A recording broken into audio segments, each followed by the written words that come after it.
In this video, we're going to talk about binomial probability distribution.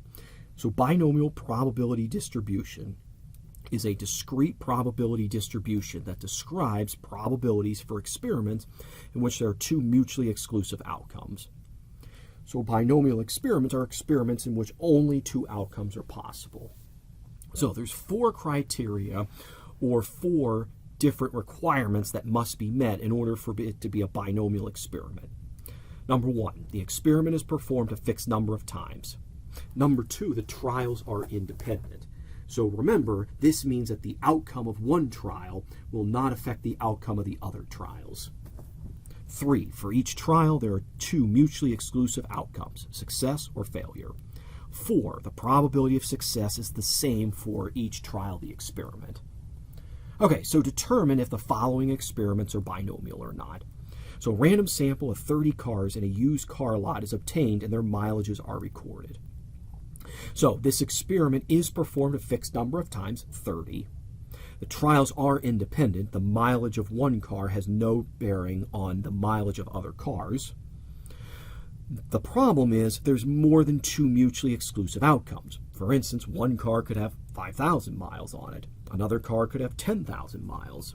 Another car might have 52,800 miles. Okay, so let me write this out now. So this is not binomial since there are more than two mutually exclusive outcomes. Okay, let's take a look at the next example. So 4 cards are selected at random without replacement from a deck of cards, and the total number of queens is observed. So the experiment is performed a fixed number of times, 4 times. The problem is the trials are not independent because of it being without replacement. Remember, without replacement, you look at it and you set it aside. So this is going to directly affect the chances of getting a queen the next time. So let's write this out now. So this is not binomial since the trials are not independent. Okay. Answering 8 multiple choice questions either correctly or incorrectly by random guessing. Each question has 4 choices, A through D. So number one, this has a fixed number of times that this experiment is happening. 8 questions, so it's 8. The trials are independent. The answer to question 1 has nothing to do with the answer to question 2, and has no effect on question 3, so on and so forth. Okay? So for each trial, you have 2 mutually outcomes. Either you get the question correct or you get the question incorrect. Those are your only 2 options. And the probability of success is exactly the same because there's 4 choices every time. So the probability you'd get it correct is 25%, while getting it incorrect would be 75% for each question. So yes, this is binomial since all conditions have been met. So let me write that out now. So this is a binomial experiment since all 4 criteria for a binomial experiment have been met. So keep in mind, in a binomial experiment, if the probability of success is p, then the probability of failure is 1 minus p. Now, I can write that out very easily. P plus 1 minus p does equal 1. The p subtract out, that's going to be equal to 1. We're also going to want to check to make sure that n times p times 1 minus p is less than 10. That'll give me another indication that the binomial probability distribution can be used here. Okay, but before we give the binomial formula for this, let's take a look at an example. The Pew Research Center reported in 2014 that 22% of 25 to 34-year-olds have used online dating. Suppose we select 3 25 to 34-year-olds at random. We want to construct a probability distribution for the random variable x, where x is the number of people who responded yes. So out of 3 people, it could be x equal to 0, x equal to 1, x equal to 2, or x equal to 3. Well, let's take a look at 0. So that's saying where they have responded to yes. So if 22% is yes, 100% minus 22% is 78% that says no. And remember, as a decimal, that's 0.78. So the first person is no, second person is no, and third person is no.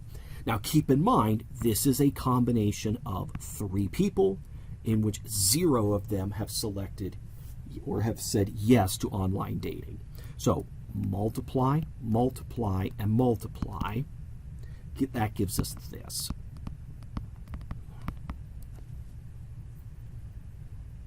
Okay, 1 person has said yes. So in our case here, I'm going to put the first person saying yes, that's 0.22, but that means the second person said no, and the third person said no. But remember, it could be the first, or the second, or the third person. The order doesn't matter. This is where a combination of 3 people and 1 of them saying yes comes into play. Because again, the order doesn't matter. Multiply those, we get this. Okay, let's do with 2 saying yes. So let's assume it's the first 2 people that say yes, and the third person says no. But again, the order doesn't matter with this, so I would multiply by the combination of 3 things where 2 people have said yes. Multiply, we get this. And then x equal to 3. That means every single person said yes, so that's 0.22 times 0.22 times 0.22 times, again, a combination of 3 people where all 3 of them said yes. Multiply, we get this. Now, we can check this by adding all the decimals together.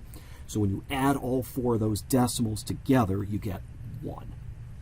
Okay, so underneath, I'm going to write out the probability distribution for this problem. All right, so here's my probability distribution. The first column are the possible x values that I can have, which in this case is 0, 1, 2, and 3. And the right column is the corresponding probabilities that go along with this.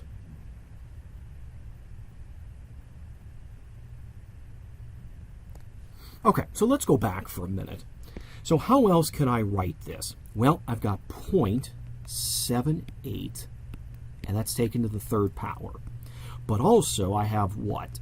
0.22 taken to the 0 power, and this is times a combination of 3 taken 0 at a time.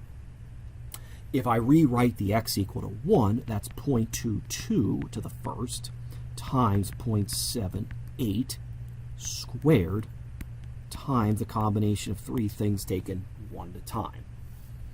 If I do x equal to 2, that is going to end up being 0.22 squared times 0.78 to the 1st times a combination of 3 things taken 2 at a time.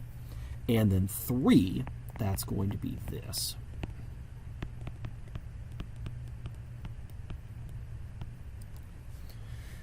So notice with each of these, it's always a combination of 3 things. Notice x equal to 0, combination taken 0 at a time. X equal to 1, it's a combination taken 1 at a time. X equal to 2, 3 choose 2, and then 3 choose 3. Notice the x's for the 0.22 matches with whatever the x value is, 0, 1, 2, 3, and the other number is going to be 3 minus 0. Here would be 3 minus 1, here would be 3 minus 2 is 1, and 3 minus 3, that's 0.78 to the 0 power.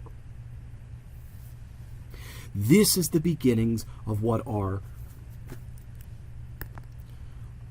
binomial probability distribution function is going to look like. So the binomial probability distribution function is given here. It's a combination of n things taken x at a time times p to the x times 1 minus p taken to the n minus x power. Again, you want to make sure the experiment is binomial before using this formula. Now, keep in mind, I will not be doing these problems using a particular formula. I'm going to show you how to put these into the graphing calculator.